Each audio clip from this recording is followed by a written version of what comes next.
ti akoma s'ke ujë 24 orë si që ke premtuar vite më para dhe thua bëhe në 2030, lenam njerëzit si ty të bëjmë për të vjellë, po pse më gjanë duhet atëhere të më shikosh, të më dëgjosh, mbylle aksesin tim në të gjitha kanalet e tua, nuk të dalë më as në Facebook, as në Instagram, askund, edhe bjerë rehat.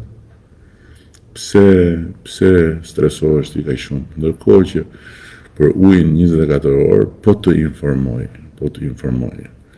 Se kur ne morëm detyrën, kishte ujë 24 orë vetëm në 4 zona urbane. Vetëm në 4.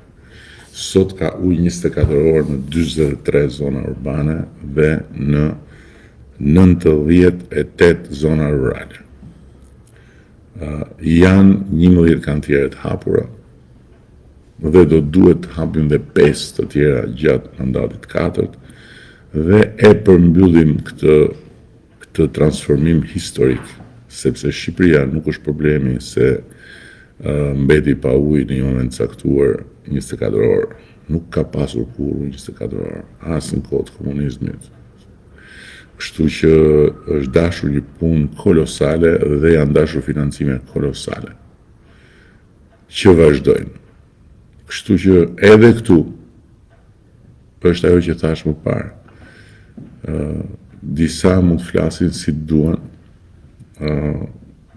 duke u nisur nga mlefi, duke u nisur nga tifozllëku politik, duke u nisur nga arsye që nuk kanë bëjnë me faktet në të vërtetën. Mirë po, këto që unë them, i dëgjojnë të gjithë. Dhe nëse nuk do kishte njerëz që kanë 24 orë ujë, dhe janë shumica në Shqipëri, tërnuse madje, që kanë 24 orë ujë sot, atëherë do të revoltohesh.